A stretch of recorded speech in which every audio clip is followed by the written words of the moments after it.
Hey peeps, it's Tripl-L, and today I'm actually here to bring you one of my One Piece videos that I said I was going to do in the channel update vlog, but it's actually my favorite Straw Hats. I'm bringing you my favorite Straw Hats, the Straw Hats I like the most. It's just, we have 9 Straw Hats, a crew of 9. They're characters that come from different walks of life and have distinct personalities.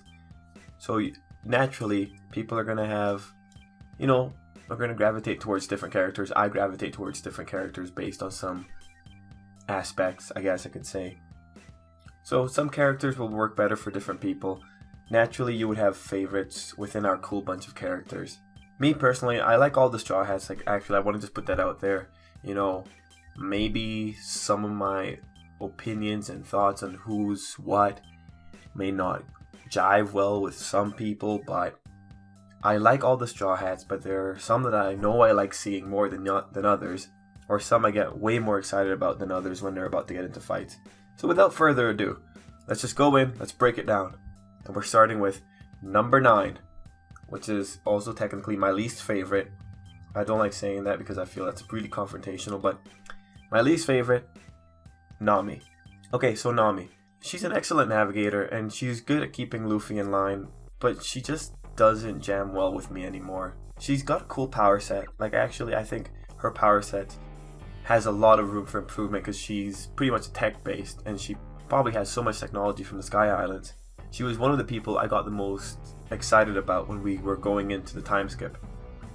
But her showing up till now, up to, let's say, the end of the Dressrosa arc, because it was kind of cool seeing her go down in the Zo arc. Her showing up till now, as I just said, it's just been really lackluster for me. And I think, at least, it's definitely the way Oda portrays her, to a degree. Because now, Nami's kind of become the fan service icon. Guys, we all know what I'm talking about. We've seen how her character design has just changed over time. And now, that's fine in one aspect, but now it's kind of becoming her. And during Punk Hazard, we had a good Nami interactions with the kids and we got to see more of her motherly side. But hey, she was also super covered up during that time too. Is there a connection? I don't know, but I am kind of sad. And it's just, she doesn't take, her fights don't really go that seriously anymore. And she hasn't had any solo fight either. I think if we just got a bit more portrayal of Nami and at least make it a bit more respectable. No, that's a bad word. She's respectable. It's just the way she's being portrayed in the recent chapters or in the recent years just hasn't made her my favorite. I hold out for her. I really hope, because she has cool powers, like I said. So who knows? That's pretty much just it. I actually have nothing else really to say about Nami, and that's kind of the bad part too, right? I'm not that interested. Number 8. Going in, it's Usopp. So, man, when I'm making this list and I'm seeing where I put Usopp at, I had to really second guess myself. Because I like Usopp a lot. But that just kind of shows how close all the characters are in terms of my favorite. Actually, anything below top 3, they're all relatively close together. But yeah, let's just talk about the issues I have with Usopp, and it's just keeping him. Well, you know what? It's not even that much of issues. It's more of other characters are doing other things better. So the issues I have, I guess, Usopp's still pretty cowardly, which wasn't what it seemed like at the beginning of the time skips start, when they were at the bar, and just his bravado. And honestly, it's fine that he's still cowardly, but sometimes it gets really jarring, during the treble fight. And the treble fight's pretty controversial. There's a lot of people saying Usopp might have lost all memory of his character development during Enies Lobby because Robin got erased from everyone's mind. But even then, Usopp sometimes wastes a lot of time just expressing how scared he is of something. And it's just kind of annoying. I mean, we've been there, we've done that, we know what Usopp's about. One thing for sure is Usopp seems to excel at long distance, which is of naturals. He's a sniper. He gets more confident at a long distance. It just sucks that most of the fights are in close proximity. And Usopp's power set, I feel, is in the same place as Nami's. It's very interesting. He has a lot of room for growth. Usopp's another tool character, so he has all his little plans and all his pop greens, which bring out a lot of possibilities in battle. I'm so excited to see all those happen. And now with his development of hockey, and how his seems to be like the kind of a binocular kind where he can just see things way better for sniping. That's so interesting. But it's just, in this case, his personality is really weighing down the actual potential of the powers in terms of how I like them, or in terms of how I ultimately rank everyone. So I don't know what's going to happen with Usopp in the future.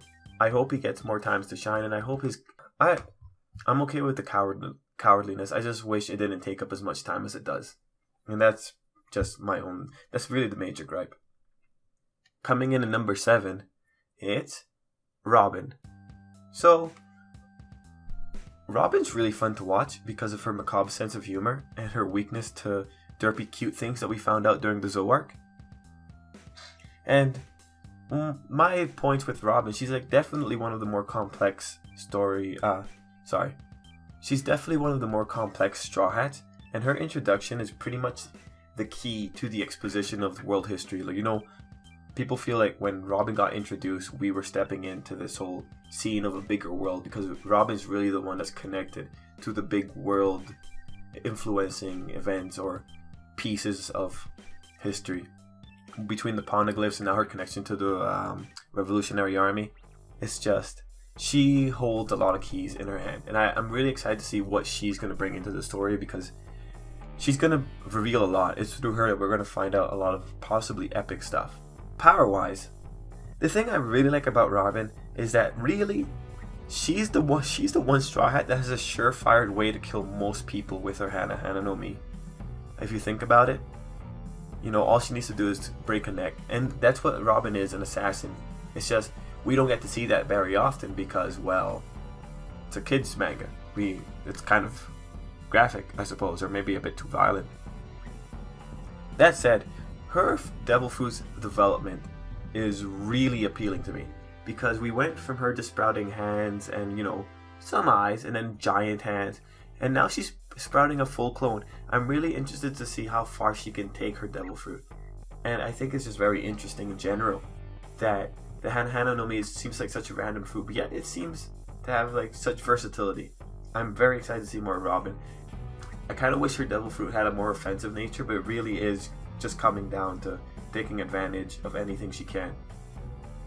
She's really good for sure for espionage, because we've seen that with the Dressrosa arc where she sprouted a lower limb, or sorry, not lower limb, she sprouted half of her body to go see a fly that was on the ground. That was good utility of her ability. Now the issues with Robin and why she's not higher is, as you can imagine, it's Oda's portrayal of her. Like, it's not as bad as Nami's, I think, but I want to see Robin get into an actual fight again. It was kind of sad during Dressrosa. I know a lot of people were disappointed because, yeah, we had potential for a Robin Kiros team up, but it didn't really happen, and Robin just played support. So, you know, kind of. I wish we could see her more. It's nice that we did get to see her on Zoe and her general reactions to the dragon. Ryunosuke? Yes, there we go. That was funny. That was hilarious. I love that part. And, you know, I always need some Robin in my life. Like, she's a cool chick. And of course, before I forget, her backstory makes her one of, you know, it's heartbreaking, and it kind of makes her it kind of helps her complexity. And I really like it. Number 6. And this might be a shock. Zorro. Okay, I said this might be a shock. Zorro tends to be most people's favorites, so I'm just going to talk about why Zorro isn't higher for me. I hope you understand where I'm coming from. So, it really comes down to Zorro's cool demeanor.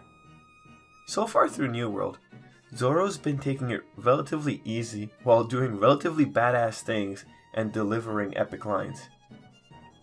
The thing is, I feel Zorro does this a lot. His gags are funny for sure, like with him getting lost and, you know, some of the conclusions he comes to, but that only gets him so far. And yeah, Zorro's part of the monster trio. He's strong. It's okay that he doesn't struggle as much as, say, Luffy, but I kind of want to see that. I feel like when Zorro's struggling, it just makes his badass moments more badass instead of him just going through and saying his hack is stronger than someone else's. And hey, let's face it, Zorro is always going to be a badass. And if we were talking the most badass One Piece characters, Zorro would probably be up there. He'd probably be in my top 3. I haven't thought about it. I'm not going to say I have. But right now, Zorro just doesn't excite me. Like when he gets into a fight or he's about to have a fight, it's just not that exciting. The last time I was really excited about Zorro was pre-time skip. And now I just generally expect to be impressed when Zorro pulls a Zorro. But that's the problem, right? Like, I expect to be impressed and I kind of know where he's going with it. He's going to cut something in, dramatic fashion. We have a lot of things. We still haven't seen any of his demon moves, but Zorro has a lot of potential for some incredible techniques later. But in terms of the other characters, especially the ones in the top 3, I just don't feel the combination of how he's been treated in New World and like just generally mowing over everything, and his powers right now and what his powers might end up like developing into later, it just doesn't rank him high enough for me. And I don't want to slight it. Zorro has incredible moments and he's extremely valuable to the crew. His role as technically the vice captain or the first mate is important, and we've had a lot of great moments with that. But, that's just my opinion. Number 5. Are you ready for this? Chopper. I was really contemplating whether I like Chopper more than Zorro, and I really had to think, why do I like Chopper more? It's not really for his gags or anything, but it's kind of his character and his power set. You see, when you think about it, Chopper's got a lot of the working of his devil fruit capabilities worked out. I mean, he's made a drug that manipulates a devil fruit. That's groundbreaking. And then he acclimated to that said drug's effect post time skip. He can now control what was initially a drug's effect. And, because of that, Chopper is one of the 2 Straw Hats I think, are closest to awakening their devil fruits. Since Monster Point by itself seems to be really close to the awakened Zoan form, if anything, it's incomplete since Chopper still needs to use a Rumble Ball and, the exhaustion that comes after. But I'm so excited to see what Chopper's going to do in the future. And it's in a really different way than I am excited about Zorro, because Zorro's already set for greatness. Chopper could be an incredible surprise. Do you see what I mean? And also, I like Chopper's resolve post time skip with him being okay with being a monster if it's for Luffy's sake, because we had that be his character point during his introductory arc. He wanted to be accepted, but now it's come to the point where he knows he's accepted and he's okay becoming something else. Another thing I really like is his interactions with Law and Caesar, and more in particular Caesar, because we see it a bit more often. And when it comes to the medical profession and how he's threatening Caesar most of the time to cure people, I like that that's where Chopper draws the line. And it's really funny because Chopper right now looks like the king of the minks. He looks like their god-given savior. And I just think it'd be cool if he found love with one of the mink girls. People are rooting for Tristan. I think I am too. But yeah, Chopper, number 5. Okay, number 4. Luffy. Is this a shock to you too? Luffy's number 4? Okay, let me explain myself. And you know what? You may be figuring out what's the determining factor for the Straw Hat placements for my rankings by now. But anyway, the thing with Luffy is he's a simple character in a sense. But don't get me wrong, there's nothing wrong with him being a simple character. And One Piece is a lighthearted adventure manga. He fits. His personality being simple just reflects that despite everything going on in the One Piece world, it's still a story about this guy going out there and finding this grand treasure. The complex characters deal with the complex background. Luffy deals with the adventure, the fun, and the direct challenges on his road. And this kind of comes out in his habits, especially his backstory habit. Whenever someone's going into a flashback, Luffy's asleep. Although it didn't happen with the Zorro arc, but I think because, more investment there. But yeah, whenever someone's talking like a really long ago backstory, he just goes to sleep because he doesn't care. Like, that story isn't going to change what he's going to do next, right? Luffy is Luffy, he's going to do Luffy. And his simplicity is also reflected in the attacks Oda devised for him. Like, think about it, they're mostly punches, often a lot in a short period of time. that rely on the properties of elastic potential and conservation of energy, which is ingenious in its own sense, and it gives for really like goofy and effective character power, or effective power. I'm not saying all his powers are just simple. The gears are genius since they play with the idea of a body fully made of rubber. Like Gear 2 in particular, like that's smart. But as impressive as Gear 2 gets, at the end of the day, a big part of his arsenal in Gear 2 is still him punching. It's just that he's punching faster. And now with Haki, Luffy's punches have cooler effects, and cool, out there effects too, like Red Hawk. And now he can kind of contain his rubber or just control it better, as we've seen with Gear 4. But here's another thing. Oda likes the idea of bigger is better. And it carries through in Luffy, where Gear 3 and Gear 4 both involve increasing the surface area of Luffy's limbs. And we've seen the destructive potential of both gears. And Gear 4 is super impressive by itself. Like I mentioned before, the way that his Haki now contains his rubber and he can manipulate it through the Haki use. Like when he, brought his arm back, his fist back into his arm and unleashed it. It's horrible destructive potential. It's disgusting even. But it's just that. It's pretty simple. It's still simple at the end of the day. It's still a punch. It's just a punch that has like, who knows how many tons of force behind it. That said, I'm not ragging on Luffy. He's a great main character. He's great enough for the story he's in. And these are just the gripes I have that keep him from being an all-time favorite. Just, there isn't that kind of complexity or that kind... Yeah, I feel wrong saying there's not that kind of complexity, because Luffy's a complex character in certain regards, and his powers are ingenious. It's just... I don't know. They're not as... fantastical as the... No, I don't know. They just don't spark that much awe in me, I guess. That's the best way I could describe it. Just, to each their own. Okay, so we're at the top 3. Have you been keeping count? Are you surprised at who's left? Have you figured out one of the big deciding factors for me personally? Anyway, this video has gone on really long. I didn't think it'd be this long. And actually, I wrote up a script.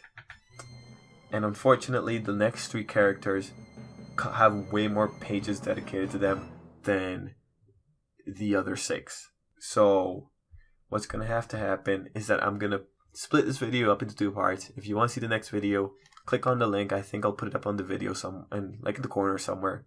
Thank you for watching this one so far. It's really fun. I didn't think I'd go on for so long. But oh well. The next 3 are coming up. Click on the link. And I'll see you there, peeps.